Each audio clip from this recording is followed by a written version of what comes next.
Jesus explains the divine reality as an alternative to the world of games. July 8, 2015. Words from Jesus to Sister Claire, spoken by Jackie.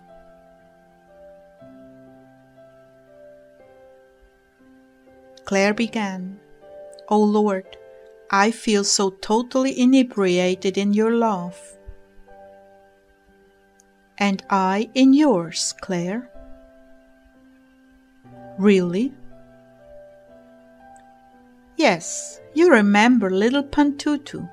You looked into his eyes and were lost in the wonder of his little being." "Yes, I do remember. It was intoxicating." This experience you find in Graces Dispensed on Your Behalf. The link is below this video. Yes, it is very intoxicating. There is nothing like that kind of love. It is indeed a new kind of love, a new class of love. It is divinized because it is between the very spirits, the essence of our beings. There is nothing like it on earth that can correlate. That is why heaven is so saturated with bliss. Everyone is relating to one another on that level. There are no things to bring them down, except perhaps the news from earth. Wow, my head feels like it's floating above my shoulders. Yes, that's what it feels like. You are operating in another dimension, another wavelength. This state is so readily attained by being with me in spirit and in truth. Your eyes are even a little blurry. It's as if you have floated behind the veil that separates us, and it's always propelled by divine love.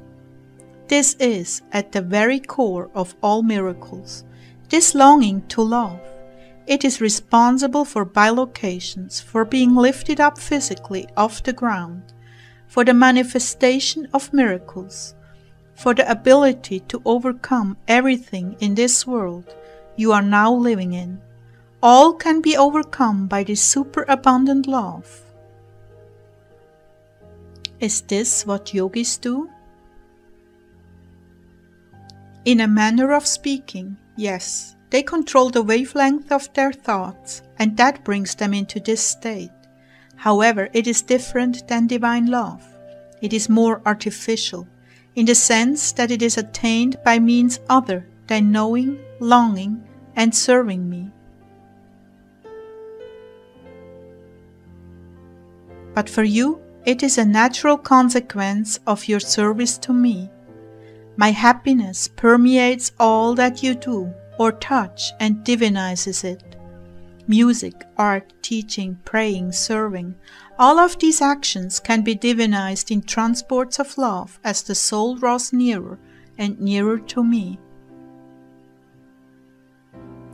Well, I want to talk of these things because there is so much talk of the supernatural these days, so much running after the spectacular. But I say to you, the most spectacular of all things that can occur on earth is the love of the soul for her Creator, and beside that, for her brother.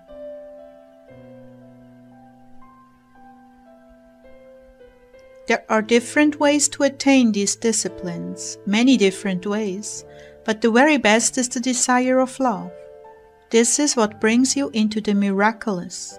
This fire, once it is ignited within you, rages and burns away the pettiness of the flesh, bringing the soul face to face with me and my pure love for you.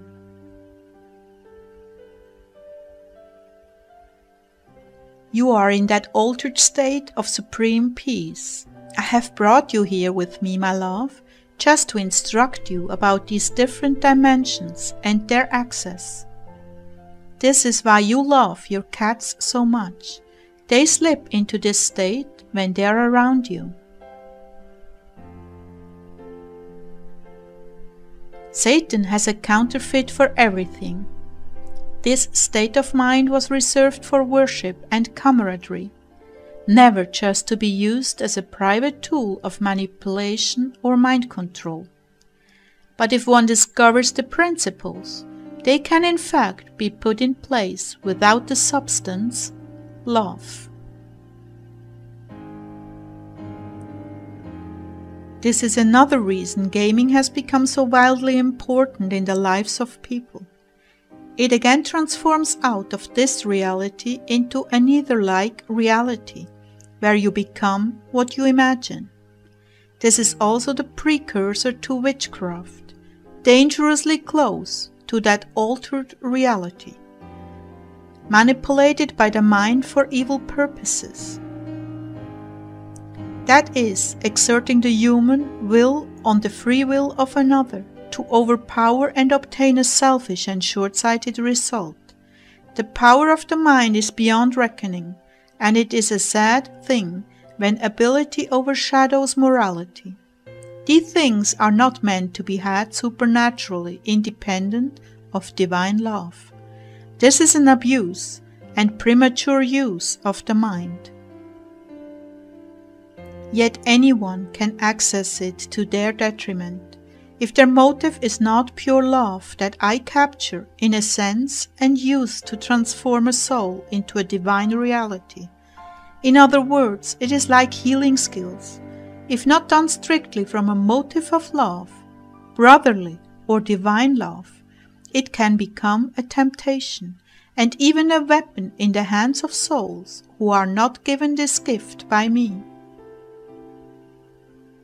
It is ultimately the safest to love me to distraction, and should I decide you are ready for a gift of supernatural nature, I give it to you. In this way you cannot go off track so easily and fall through pride, doing damage to many souls. Oh my love, these things are wildfire, and if sought as an end in themselves can lead to the destruction and loss of a soul. So many have tampered with the occult and fallen into perdition, of their own choosing, I might add. They have a toxic hatred for being controlled by anyone, of having limits put on them. Obedience is out of the question. Certain souls just want to run rampant with power and show the world what they can do. But they haven't the love and discretion to control themselves, and since they refuse my control, they have almost nothing but intoxication with their own selves and their abilities. Thus a soul who believed themselves to be starting out with the good of others in mind is easily deceived and led off track if he or she is not submitted to me. A man's gift can bring his ruin, as you well know. I prefer to give gifts with maturity, to protect my children's integrity.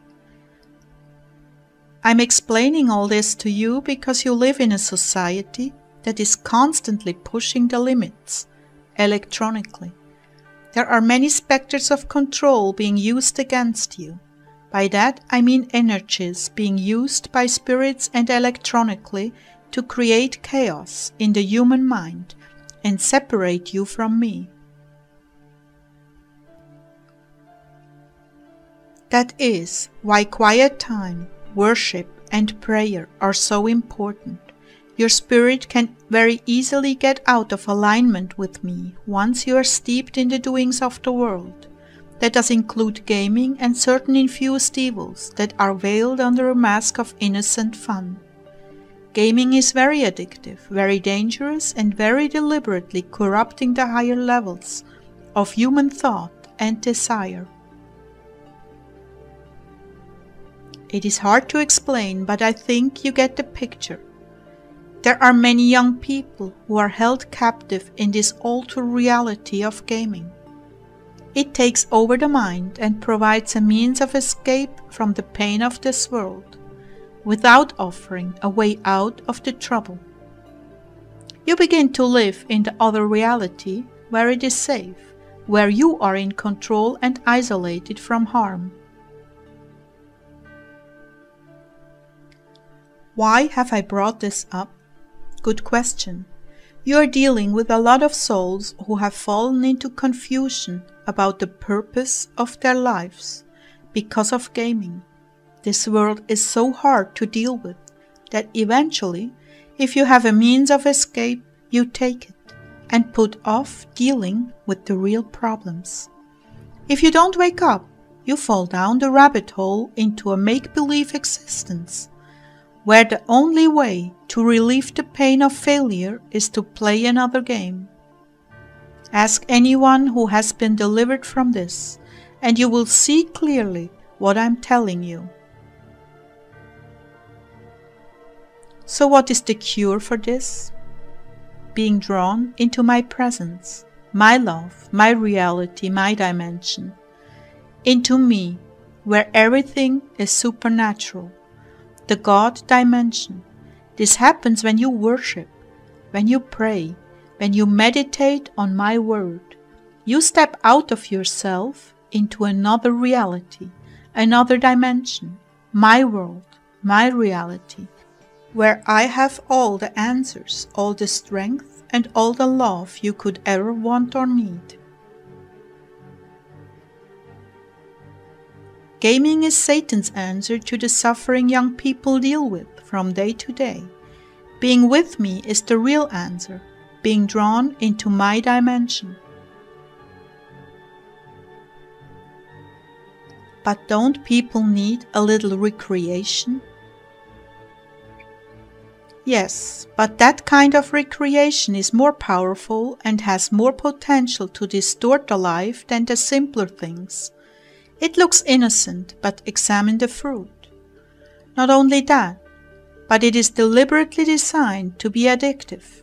So much so that the gamer begins to depart from reality and live in the gaming world, where self-worth is determined by skill level and other gamers, and where violence is not experienced on the real level. Fun to shoot the bad guy, but have you ever been with someone who was just shot and dying? Not a game anymore. But desensitizing young people is the hidden agenda behind this violence. It is a precursor to the chaos and rage Satan has planned for this world, and is even now surfacing. Gaming has desensitized this generation, who now see reckless driving, shooting and bombing as a recreational activity. My love, I have taken the time to go over this with you because some of our listeners are caught in this destructive addiction. I wish for them to understand what they are truly dealing with in their lives, to give them a chance to make an informed decision and get out of it. Some would argue that there are benefits, but weigh them carefully against moral decline and addictive behavior. Are there any games that they can play?